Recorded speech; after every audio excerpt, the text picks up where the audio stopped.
Hello there. So today we're going to talk about how to find slopes from tables or word problems that are a little more challenging than we have looked at before. So in level 2, you guys have looked at the graphs and how we could identify slope as this idea of rise over run, or the change in the y values over the change in the x values. And that's exactly how we're going to look at for the tables and the word problems for these more complex linear growths that we're looking at. So just a reminder that slope is the exact same as your rise over run when we look at a graph. And this is also known as delta y over delta x, and delta represents change. So it's the change in the y values over the change in the x values. So what I want to point out here is we can look at the table and identify what the change in the y values are and what the change in the x values are. So if we look at this, our change in our y values, if we go from 10 to -6, we are decreasing by 4. And if we go from 6 to 2, we are decreasing by 4 again. If we go from 2 to -2, decreasing by 4, and -2 to -6, we are also decreasing by 4. Now we want to look at the change in our x values. If we go from 5 to -3, we are increasing by 2. From -3 to -1, we are increasing by 2. From -1 to +1, we are increasing by 2. And from 1 to 3, we are increasing by 2. So for our slope of this guy, our change in y is equal to -4, since we are decreasing by 4. And our change in x is equal to a +2, since we are increasing by 2. And so this gives us a nice fraction of -4 over 2, which we can simplify. -4 divided by 2 is going to give us -2. So our slope for this table is going to be -2. For another example, once again, we are looking for that change in y over the change in x. So we can look at our change in y values from -10 to -5. We are increasing by 5. From -5 to 0, we are increasing by 5. 0 to 5. And 5 to 10 is always a constant increase of 5. Alright, now if we look at our change in the x values, from -2 to 0, we are increasing by 2. From 0 to 2 is an increase in 2. Same with 2 to 4, as well as 4 to 6. So in this case, our x values are increasing by a change of 2's. So once again, slope is going to be the change in our y values, which in this case was a +5, over the change in the x values, which in this case was a +2. And so we are going to get 5 over 2 for our slope.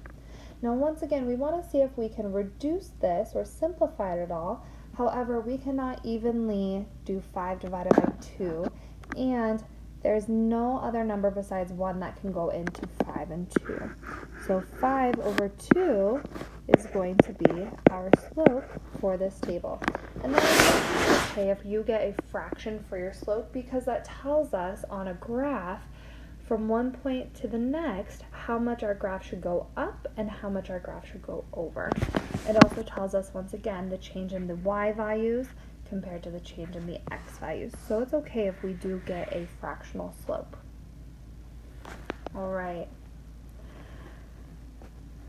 If we are given 2 coordinate points, we could create a mini table with these 2 coordinate points to identify our rise and our run. So we can go ahead and set up an XY table. Our first coordinate point, the x value is 4, the y value is 3. Our second coordinate point, the x value is 8, and the y value is 6. So something to note, even in our table, which I'll flip back here really quick, we really only needed to know 2 coordinate points to be able to identify our rise and our run. So even though we were given a bunch of other coordinate points for our table, we really only need to use 2. And that's why it's okay to just have 2 coordinate points in order to identify our slope. So once again, slope is going to be the change in the y over the change in the x value. So if we look, our change in our y from 3 to 6, we are increasing by 3. Our change in the x from 4 to 8, we are increasing by 4. So our change in y is going to equal positive 3.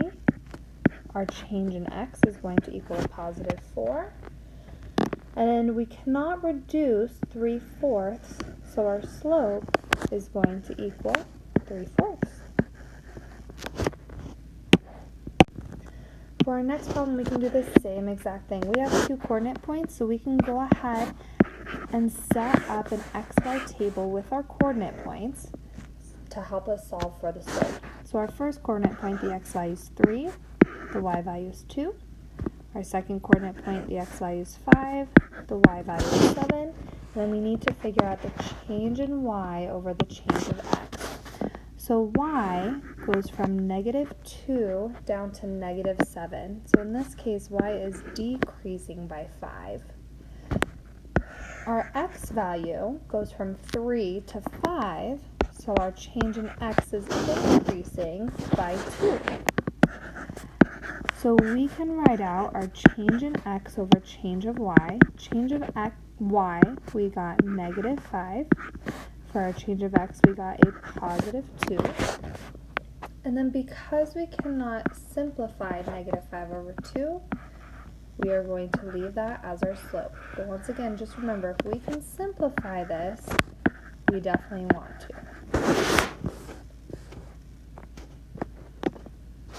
Alright, finally we are given a situation that we need to find a slope for. So our situation is Becky has $20. She saved the same amount of money every month for 16 months. She now has $532. We want to know how much money did she save each month. Really, this question is asking, what is the slope? Alright. We can set up a table even for this. So we have an XY table. X is going to represent the months.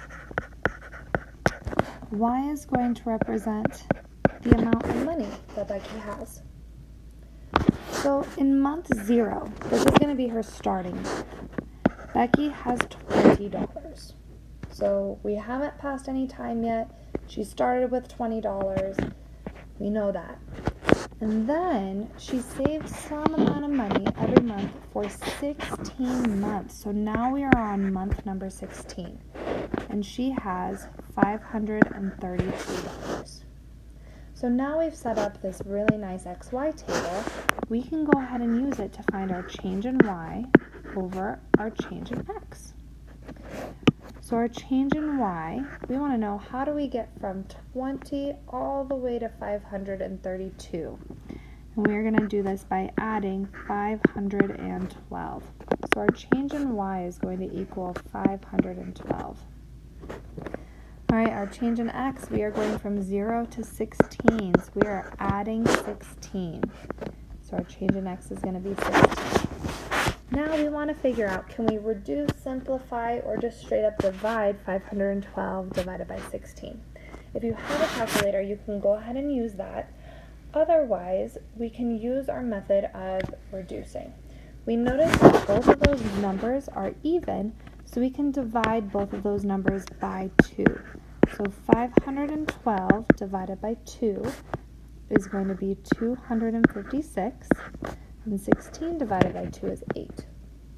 We see that these numbers are even, so we can divide by 2 once again. And we get 128 divided by 4. Both of these numbers are even, so we can divide by 2 once again and get 64 divided by 2. And finally, since both of those numbers are even, we can divide once again and get 32 divided by 1. And we know anything divided by 1 is just itself. So 32 divided by 1 is going to be 32. And this is how much money Becky saves every single month. $32. So that is the slope, in essence, of our word problem.